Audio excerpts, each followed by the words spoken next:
And I was telling her my symptoms, and she was like, "Sir, we believe you're having a stroke. Oh wow. You know, you need to, either call 911 or call somebody." And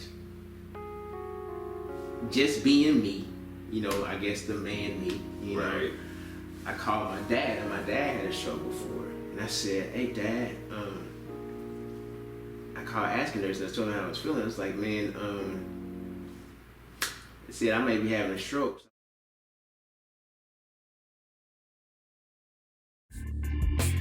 Hey, what's up, everybody? This is Fast Forward on New Bethel KCTV. I'm your host, Andre Burns. Let's get into it.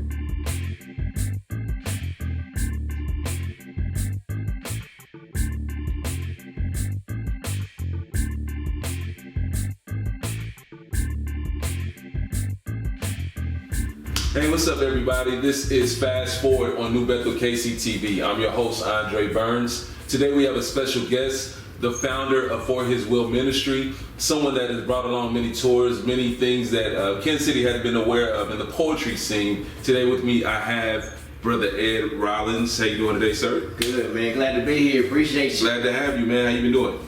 Man, busy, but good. Busy, but good. Good. Now, we met, I want to say probably about 3 years ago through my wife. Yes, sir. And I remember her rushing home talking about, her experience and then her mentioning your name. And, I had came to a few of your For His Will events. Mm-hmm. And I didn't really get to meet you at first, but I kind of played the background to see how you were. Like, hold on, let me see. Right. But, I was always engaged with each and every event. So could you share with us, as far as the For His Will movement, what's its purpose, and, how did God give you that vision? I had been doing poetry, telling my age, but I started writing literally with tablets. And then I went to my first ever poetry show, about 93, 94. Were you trying to be a rapper, or was it strictly always poetry, or? You know what? I realized at an early age that rapping wasn't your thing. Yeah, that wasn't me. You know what I'm saying? I've always loved the lyrics, but I was like, and I grew up I grew up in that true lyricist age. You know what I'm saying? Yeah. With Kumo D, and you know what I'm saying? So I grew up in that. So at some point you always feel like you could, right? But I know it wasn't me. But really, I just wrote in journals, man, just to write my thoughts out. Wow. Because I was molested at 11, by my cousin in my grandmother's attic, and so that kind of, I had a lot of. It really saved my life because I tried to commit suicide a couple of times and different things like that. So writing really was like a therapy to me. I could write when I was angry. I can write, you know what I'm saying, and it would go through a range of emotions. But when I was exposed to my first ever poetry show, I was like, oh man, I believe I can do this. And was it here in Kansas City? It was here in Kansas City. There's a place called Mardi Gras. It's no longer in existence. It was on 19th and Vine. Oh wow. Shout out to Glenn North because he was the one that really, to me, like one of my poetic fathers. You know what I'm saying? And he helped me, and it was like, yo man, you can do this and stuff like that, and broke down some words of like, this is horrible. You know what I'm saying? So it's like, do that over, fix that. Being honest with you. Yeah, being honest with me. So that's how we evolved in that era. We iron sharpened iron. You had to be the best. Yeah. You know what I'm saying? If you're not coming with it, don't do it. And basically, poetry around this time, you only had clubs to go to. There was the Blue Room used to do poetry at, and different places like that. So I switched from being mad at the white man and, you know what I'm saying, and cussing and all my stuff. Yeah. And one night I was like, man, I only want to write what you tell me to write. Wow. And so I started doing Christian poetry in the non-Christian settings. And I was one of the few that was really professing that I was a Christian. One of my first pieces that I came out with was called Speak Light. And that was my anthem to say, you know what I'm saying, I'm speaking God's word. You know what I'm saying? I'm speaking God again. So, but kind of go forward, I started getting all of this. I'm doing this Christian poetry, but I'm getting all of this non-stuff, you know what I'm saying, being thrown at me. and notoriety, people knowing who you are. And I'm like, man, I'm tired. And so I told my wife, I was at home, I was like, man, I'm so tired of going to these clubs, doing this poetry, and giving but not getting anything back. Yeah. And she was like, why don't you start your own thing? I was like, no, I don't think nobody comes to a Christian poetry show, because I didn't think I would come to a Christian poetry show. So that was real talk. Yeah. And so after just praying about it, man, For His Will came into existence. And actually, it's an acronym. It started out as an acronym, and it stands for Helping and Saving What Is Lacking and Lost. So that's what actually His Will stands for. Oh, okay. And we just kind of condensed it and just put the For His Will, put it, you know what I'm saying, instead of kind of changed it for branding purposes and also for legal purposes and stuff like that too as well. So I got my business license in April 2006. We had our first show June 2006 inside the Westwood Coffee House out in the theater. You remember how many people were in attendance? You know what? I told my people, man, I said if we got 50 people, I feel like we were successful. Yeah. And I think we probably had about 65 or 70 people, man. So I felt like successful. Yeah. So, and it was crazy that like we did them the goal was every third Friday of the month. And we had our next show scheduled in July. And so I left to do some things, and I had some people at the door. And my assistant, she was like, you need to get back here. I'm like, we only had 70 people. Why they do this? Right. I got back there, and from the theaters downstairs, so from the door to the theater, when I came in the door, people were at the front door waiting to get in to the theater, and I'm sitting here like, first of all, how did they find out about it? Social media wasn't major, you know what I'm saying, wasn't major around 2006, so I'm like, who said something about this? And I really came to understand that people had a passion, that believers had gifts that they didn't have outlets to express them. Right. And so it really went from poetry to hip hop and then I started seeing hip hop artists, so I'm like, singers started coming, dancers started coming, so I'm like, well, let's turn this thing into a variety show and just kind of take off that, but still have the foundation of poetry. So that's where For His Will came from, out of my being tired of giving and not getting back. So you had made mention about something. I just kind of want to take it back just a bit. So you had made mention that you had got molested. Yes, sir. So dealing with ministry and then dealing with what you endured, some of the hardships of life.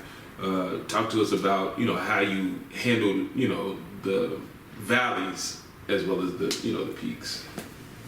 It goes back to how I started. Yeah. Writing in journals, and I actually did. It was rough because I didn't tell my parents until I was 28. Wow. So I dealt with the struggles of being introduced to sex through pornography and molestation. So it was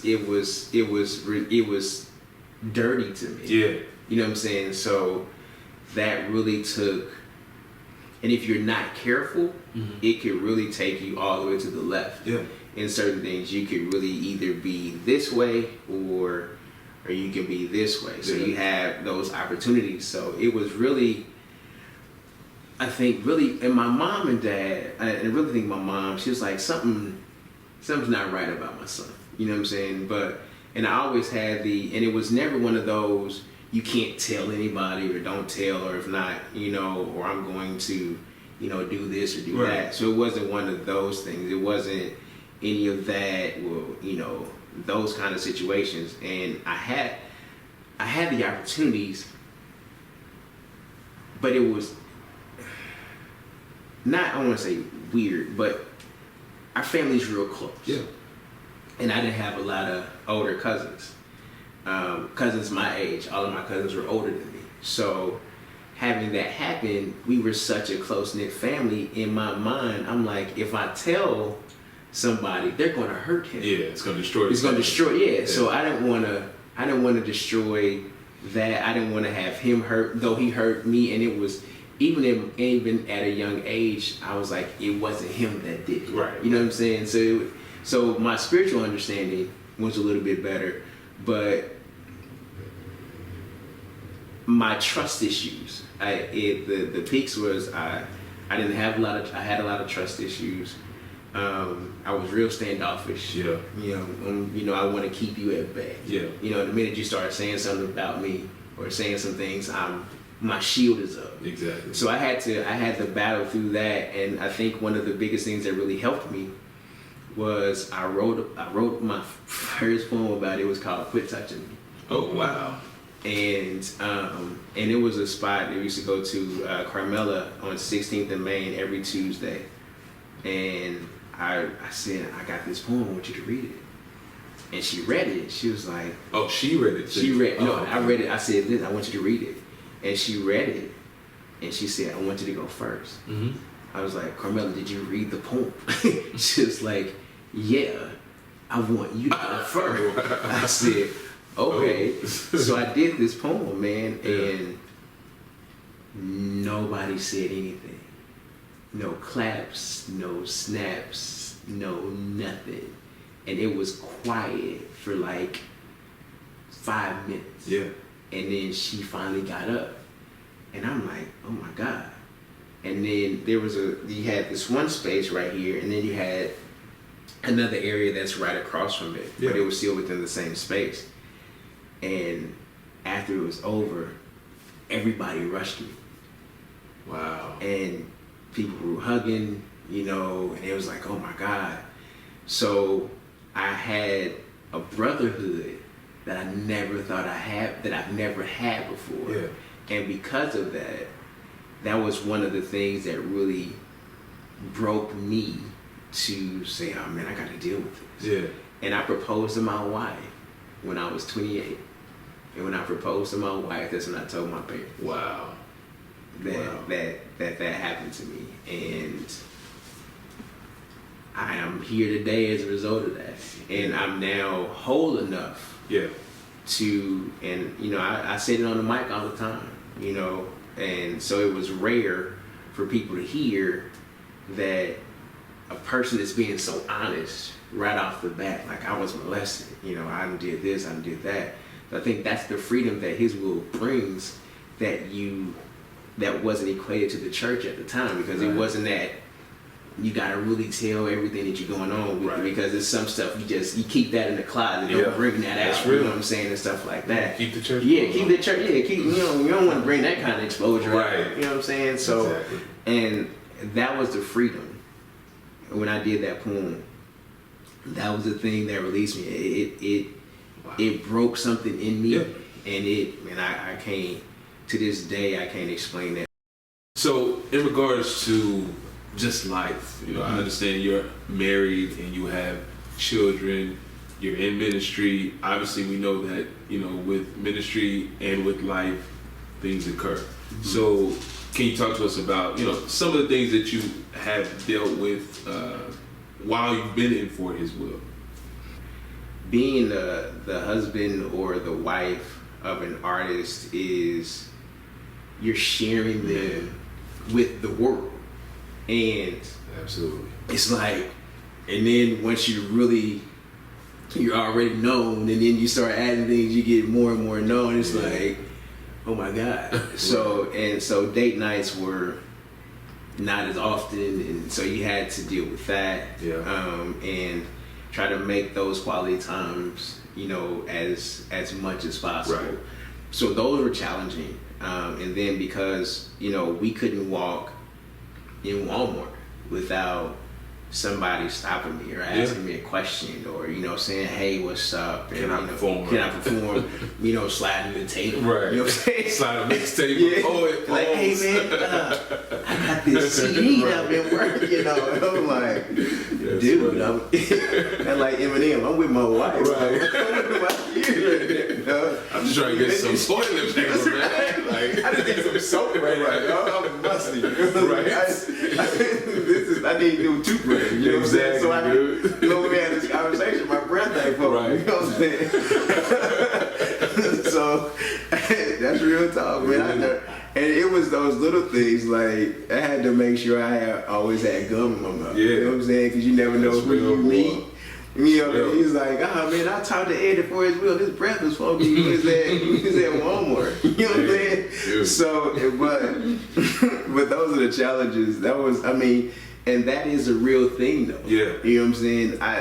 It was times where my wife would be like, you've been talking to this person 20 minutes. They're asking me about bringing artists to the city. So I'm doing consultations on aisle 4. You know what I'm saying? Wow. I'm like, and so she's like, we really got to get the rest of our shopping done. So those were some of the challenges in its infancy. And roughly around December 2009, January 2010, I started having headaches. And I've always had headaches before, and I've always been able to fight off pain. But it was a different type of headaches, to where, like, if I walked up like 8 flights of steps or just 8 steps, I felt like I was so sweating, like I've been working out for like 3 hours. Yeah. And I was disoriented sometimes, and I didn't know what day it was sometimes. And my wife was like, she would have to help me in bed sometimes. A lot of people don't know all of those things, and it was one Monday, and that morning I was disoriented. I didn't know what day it was, and she was like, you gotta go to the doctor. Right. And I was like, well, I gotta go to work. You know what I'm saying? So I told her, I said, okay, I'm gonna make a doctor's appointment. And so back then you can call Ask a Nurse.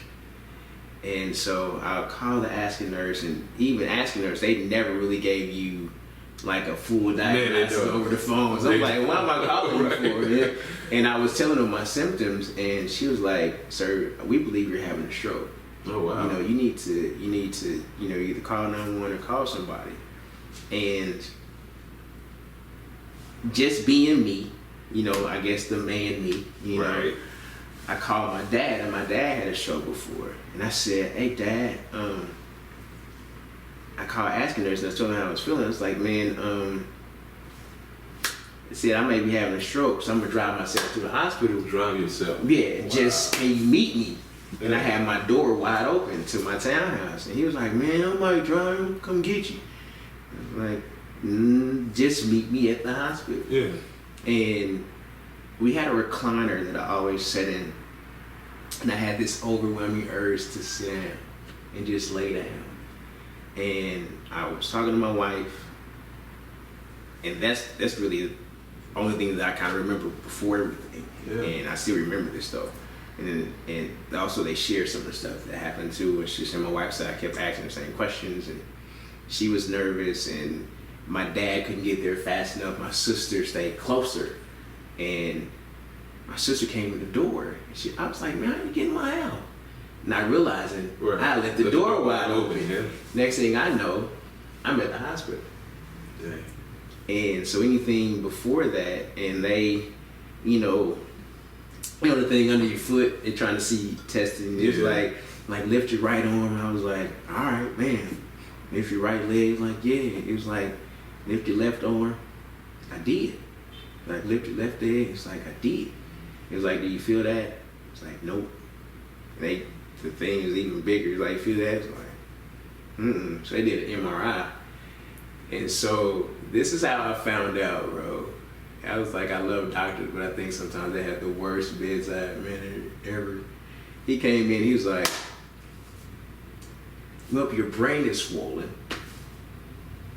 I'll be back in about 45 minutes. I gotta go check. He just threw it at you like He that? just threw it at my wife like that. We sit there like, what we gonna do? Wow. So he was like, yo man, well, we don't know how long it's been like that, so we're going to schedule you to come in around December to meet with the. And what month was this again? This was in like, I had to go back. I actually had the surgery in February. This was in like November. I had to go back. Sorry, I had my dates wrong. Oh. So like November. Okay. I thought you were gonna say it had been like 8 months. So it was a couple of months in between that. Sorry, I had my dates wrong. And then so I told my wife, I said, man, I'm not waiting that long. Right. You know, I was like, what is that? And so she was like, all right. And so we found a guy at research and got us in a little bit sooner. Yeah. And like December, so I had all of these series of tests, and we did from December to January to determine even if I needed brain surgery. I did all of these. I met with doctors, but I met with doctors so quick. Yeah. It was like, yeah, man, you know, blah, blah, blah. And then, so my wife was with me at every other doctor's appointment before the neurologist until the one I actually had a decision to get the surgery. He's like, yeah, man, we gotta do the surgery. And he was telling me why he didn't want to do the surgery. He's like, when your left side is, you know, that's where, he's like, normally your left side is all this, but yours is on the right side, so it's like and he started going through what could happen during this surgery. Wow. Bro, I spaced out. I was gone while he was talking. And so he was like, he said, we need to do it immediately. What you mean immediately? Like next week. Dang. And he said, man, if I sneeze, you could lose your memory. It's Like if I'm doing that, it's that delicate. He was like, you know, there is a slight of, like, I can be talking to you, and I seem like I'm making total sense, and I'm complete gibberish.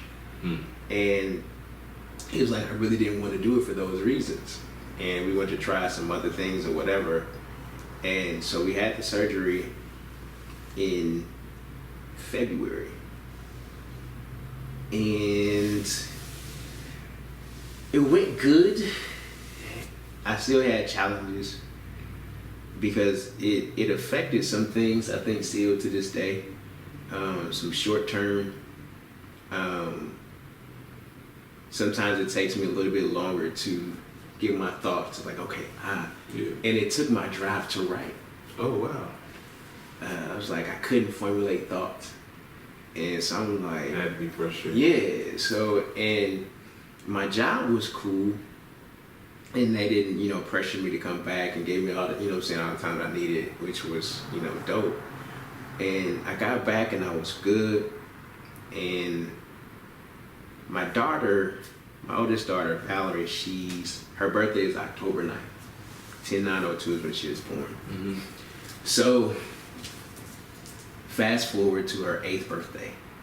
And this is in the same year. Same brain surgery and we lost her within the same year. The regrets that I had, because I was working and I couldn't hang out with her on her birthday. So my wife took her to, she loved painting, so they went to the Nelsons, and, you know, looking at bones and, you know what I'm saying, and all this other stuff. That's some of the things that she loved. And in the same recliner that I sat in, that I fell asleep in, was literally one of the last times that I saw her, because she was in that recliner. I worked at NAU in Zona Rosa, and I got home at 8 o'clock. And prior to that, I took her to the emergency room. My wife took her to the emergency room. My wife took her to the emergency room first. She had asthma, and she was hospitalized as a result of it probably every year until they officially diagnosed her. And at 2, like, we can't officially diagnose her that she has asthma until she turns 2. Man, it makes sense. You got it. You got it. Yeah, she's wheezing. Right. You know what I'm saying? What is that? Exactly. And so it was hard for them to get past that diagnosis, to get past, and we was like, it has nothing to do with her asthma. It's not anything like that. And so I took her, and the last thing the doctor said to me, one of the doctors that was there, she was like, we know kids fake sickness to get attention. And I was like, I don't think my daughter needs to fake. And so I had to keep I had to maintain my anger so I wouldn't go off. And I'm in here, with my daughter. So I'm like, why you think, what I'm saying? My daughter ain't got it, blah, blah, blah. And I worked late on Thursdays. Yeah. And she got home and she was sitting in the chair and she was like, Daddy, my head hurts. And we never called the ambulance ever for asthma. I always took her.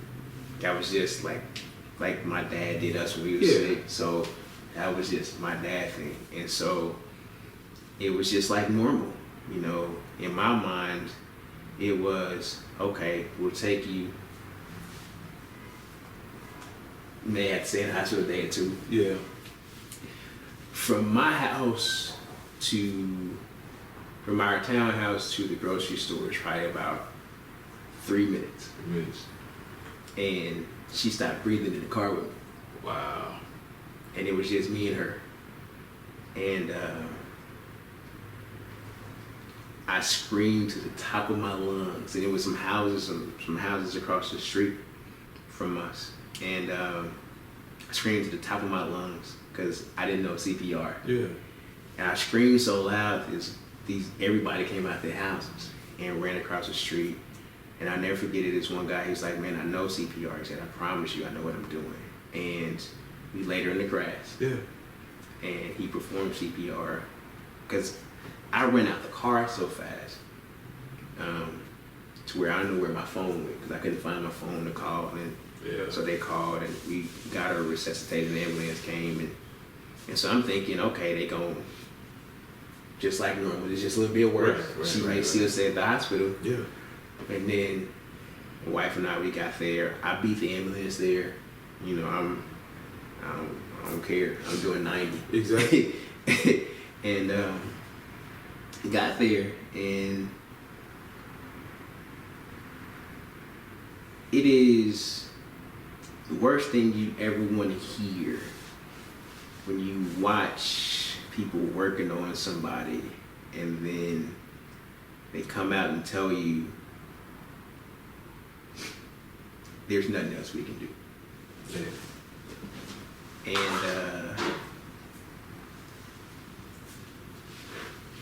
that was the hardest thing and the hardest words and the worst words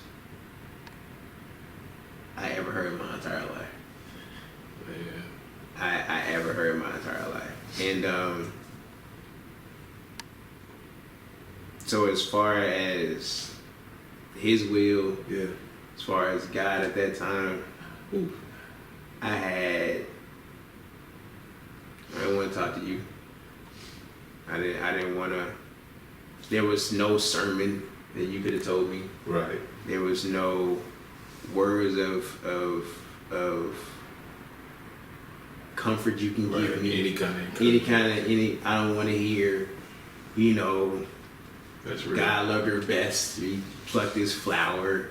You don't hear that foolishness. Right. Man. You know what I'm saying?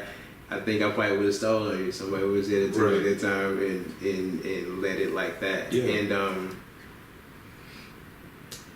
it was the weirdest thing. But my spiritual dad, she actually passed on his birthday. Oh wow. Man. So it made it rough for me. Exactly. And you know what I'm saying, to him. And because he really loved her too. Mm-hmm. And so we were in the emergency room together. It was just me, my wife, and him. And he said, "Do you still believe God?" My wife instantly said yes. Yeah. Me, on the other hand, I said, "I don't know." Yeah. But I know you're gonna have to help me with this one. Exactly. You're gonna have to help me understand this. And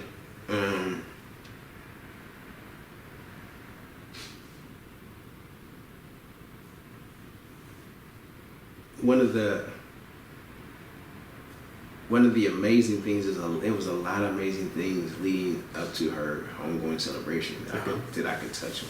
But there is a connection, I believe, after you lose a child with heaven. I think that is different. And I'll never forget it. I was in the car,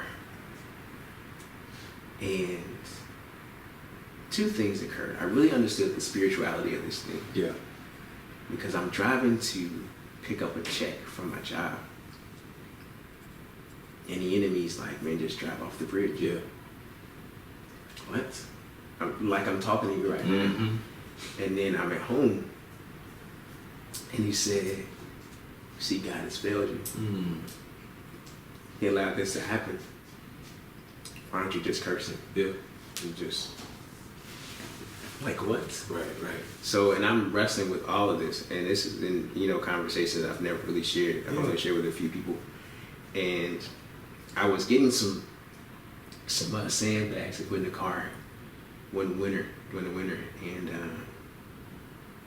I was driving back, and the only way that I really began to start even hearing God, the Holy Spirit spoke to me in the kids' voice. And had a conversation with my daughter, and she said, Daddy, why don't you make God the Lord of your life? Wow. And I said, because he allowed you to go. And she said, but Daddy, I'm good. And I said, that's great, but I'm not. And she said, do me a favor. I said, anything. I'm driving. Yeah. And she said, would you at least be willing to give God a try? And I told her, I said, for you, I will. Right.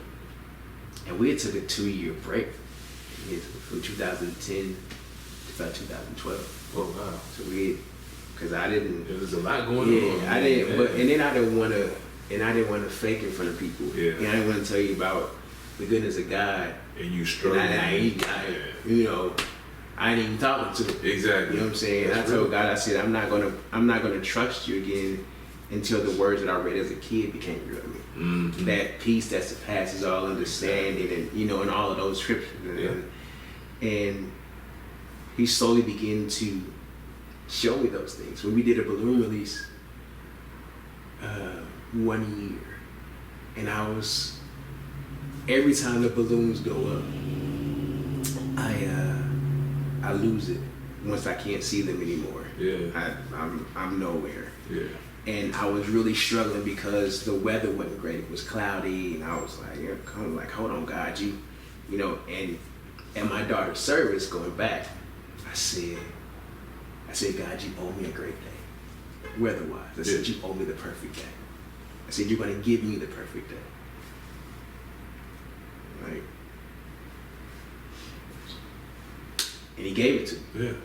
And it was one day we had a balloon release, and it was cloudy. And my daughter loved butterflies. So that's what's on her gravestone, butterflies and stuff like that. And so we did a balloon release on this cloudy day, and I was mad. I was like, God, I don't like you right now. And it's a picture of me bent over. And I said, God, I just need you right now because you're all I know. Yeah. You're the only thing that I know. You know what I'm saying? So I went, and I said, show me that you're here. And in the clouds, they drew a perfect butterfly. Wow. And my cousin snapped the picture. Yeah. I'm bent over, so I didn't see it. And in the clouds is the picture of the butterfly with the antennas and everything. Wow. And the wings in the clouds. And I was like, and I looked up and I saw it, and I was like, okay, I can do this. And that was the process of, I didn't sleep. Yeah. I didn't sleep for years, bro. I can honestly say, every time my wife and kids were asleep, I was up. I'm checking on them. And it's a lot of things when you deal with loss like that, like birthdays, stuff like that. It's a lot of internal stuff that people really have to understand if I really told you everything.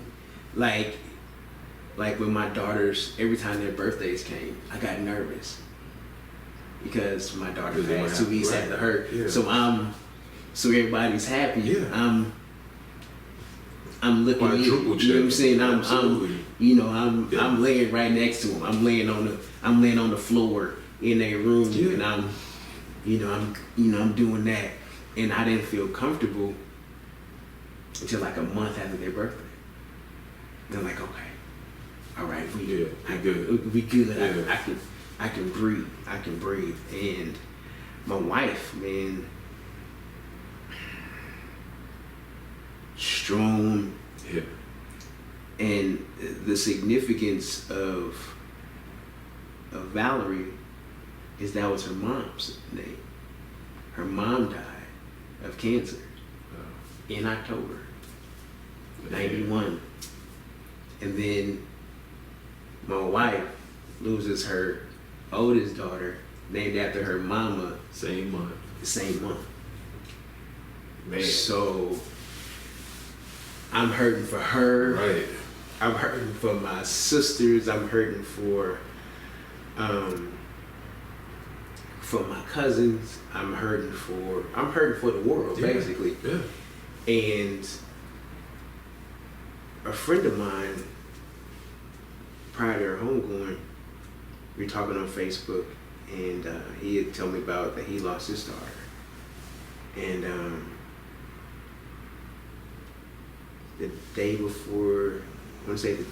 couple days before the service, he said, "You can't cry." What? Right. What are you talking about? He said, "Dog," he said, "you're not going to understand it." He said, "But you can't cry."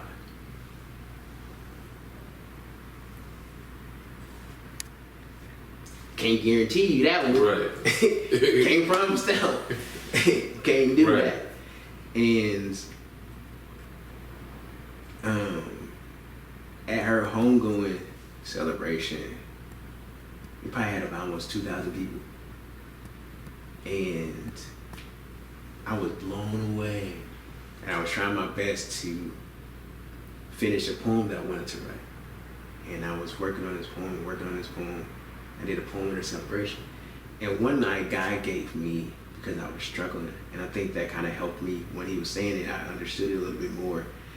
By like 3 o'clock in the morning, God said, how can I doubt the very God that I trained her to believe in? Yeah. The week before my daughter passed, that Sunday, she went down to the altar because she said, I didn't want to be bad anymore. Wow. So, and I'm saying, like, why you say that? Yeah. She's like, because she talked in school. What was the biggest thing? What she said that she said, I knew if I go down there, I wouldn't, talk so much in school. Jesus will make me better. Right. And I was sitting there like, oh my God, this is 8-year-old kid. Right. I was like, what? And I was like, well, you right, man. Right. Absolutely. And so it was just those things, man. Yeah. And for my wife to be how she was and to handle that, know that was your firstborn, and I'm carrying a weight for her that I felt like I was supposed to carry. And at our homegoing, man, I mean, we kicked it, bro. Like, we shouted, we danced, we cried. My spiritual dad didn't even do the eulogy. What our associate ministers did. And because he was processing, you know what I'm saying? All of this. Because this was a big loss, not just for us, but for the church, you know what I'm saying, and stuff like that. It was a lot of factors about her transition that I was like, so why is this happening? And then we got a letter, and we can, move away from it. And my wife's old job, there was a married couple, and he said in the letter, he said, my sister died when she was about 5 or 6 years old. And he said, I hated God because that didn't make sense to me. Yeah. Now, mind you, he has a family now. He's married. All of those things. And he said, because of you and your wife's faith, I'm willing to give God a try again. And I think about that scripture that says that Christ is not quick to, slow to come back as we suppose. Mm-hmm. We give him the opportunity to get it right. So my man had like 2 decades. 2 decades. Plus. Wow. You know what I'm saying? And my daughter's transition in our faith was the thing that got him back to even consider going back to God. So I couldn't cry for that guy in that wherever role he was sitting in, whatever space that he was at, and he didn't have to come. You know what I'm saying? It's just my coworker. Exactly. So, but because of that, because I didn't cry, and I said we're going to celebrate my daughter today, and we kicked it, and we hung, and my wife and I shouted together, and so they're like, because you're thinking it's gonna be this somber occasion, you know, he ain't lost his daughter, and they blah blah blah. No, dog, that's not how our family is. Man. And so because of that rejoicing that took place, that one soul, you don't know how many other people was touched, but just that one, you know what I'm saying? Because God is concerned about that one. Yep. So to see that and to read that, that's awesome, man. I was like, man, that changed my life. Yeah, absolutely. That changed my life, and that's how I was able to give back to do His will. People ask me, when are you gonna do His will again? Mm-hmm. And it's almost like the rebuilding of His will. Yeah. After that hiatus, nothing was going on in the city though. Man. No shows, no tours, no nothing. And so there was like this drought of nothing. Because you were the leader of the movement. Yeah, so, and with some other people, Christian Fellowship, First Saturdays used to bring Lecrae and all of them to the city and stuff like that, and we piggybacked off of each other. They promoted At His Will and got their opening acts at His Will, you know what I'm saying, and stuff like that. And I believe in this transition, and it was, and just meeting Keish and Kay Brooklyn and Keisha, and they were, to me, the revitalization. Mm. The validation to me, like, that I'm still in my lane. Yeah. And God's saying, okay, you got people that are looking up to you. Yeah. So what are you gonna do? And from there, I had doubts because it was low turnouts and I'm losing money. Mm-hmm. And people don't understand about behind the scenes of His will. It's like, oh man, this sex talk, you don't have any idea. I'm losing money. Yeah. I'm losing my household money. You know what I'm saying? And I'm trying to tell my wife like, I was like, I can't keep losing no household money. Exactly. You know what I'm saying? This ain't it. Right. Man, so, and also having a wife that understands. Yeah. She was like, this is what we're supposed to do. Let's, worry about we got it. That's awesome. Yeah, so I'm like, all right. So, and I believe that everything that has transpired since my daughter, because my daughter used to come. Like the last show that we actually did it at Papalooza. She was alive. She was kicking, laughing with my cousins and her aunties, and you know what I'm saying, and stuff like that. So she was real hyped. Yeah. So from there to where I am now, to what I'm doing now, and to the doors that God has opened now, I really just, it's one of those daughters sitting on the right hand of Jesus saying, keep helping my dad. Mm-hmm. And when you have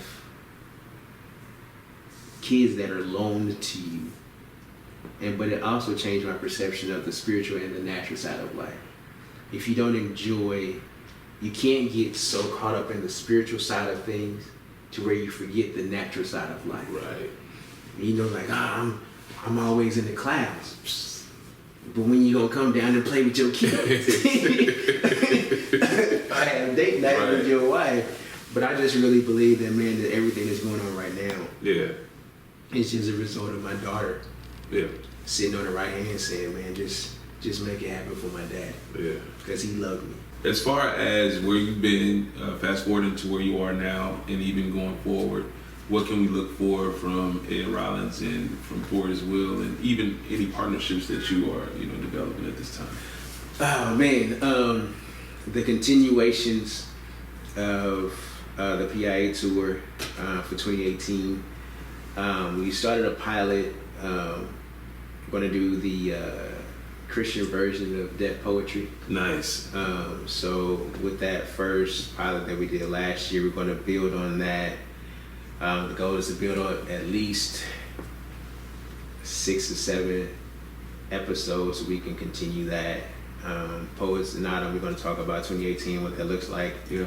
I have some other things that I want to do, but you got to be careful. Right. Don't go out there too fast. Everybody's like, oh, that's a good idea. Right. I'm gonna do that. I'm gonna do that. and I mean, and I think just the other part of it is just the integrity of His will. Yeah. I've never told my team anything that I can't do. Mm-hmm. And so I think the integrity, though somebody may do something that I've done, I just don't believe it'll be received in the same way. Right. By yourself. Man, and it's funny, bro. I've had so many people, hey man, why don't you we want to work with you. I'm doing this event. I'm like, well, why don't we just come together? Right. And crickets. I'll highlight you later. Yeah, you know what I'm saying? I'm like, why do we gotta reinvent the wheel? Right. And I never, and His will is not even about me. It's an entity of organizations, other churches, artists, and you know what I'm saying? The church is there. Yeah, it's a platform. Yeah. So it's not like, I'm just saying, why try and reinvent the wheel, exactly, man? And let's just kind of come together. Yeah. But there are, God is opening up some amazing doors.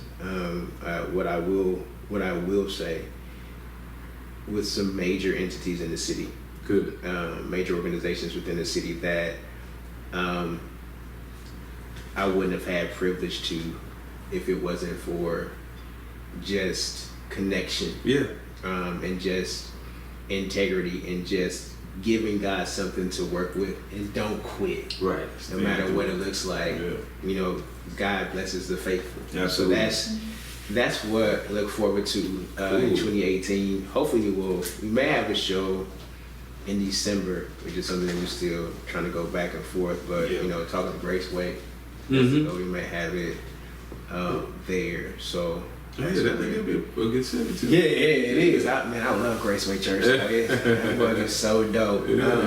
But it actually will, I can say, with PIA tour, it will be at Graceway next year. Cool. So they've already kind of solidified that they want it there. They said it. It was like, yeah, man, we want this here next year. Cool. So, when the one this year, didn't they do a live recording? Yeah, we did. That was the first time ever. They chose Kansas City. They chose KC. Wow. For the live DVD tape.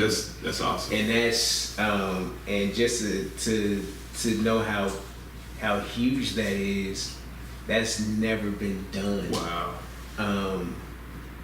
Like ever. Yeah. And for artists that are all from like LA. Yeah, all over the place, man. Big cities. Yeah, big city, Ohio, Chicago. You know what I'm saying? Out of any other city they could have chose. They want the Midwest flavor. They wanted the Midwest flavor. And it was crazy, man. It was like, man, when one of the pieces, some of the things that kind of happened, it was like, man, that wouldn't have been able to go over in any other city.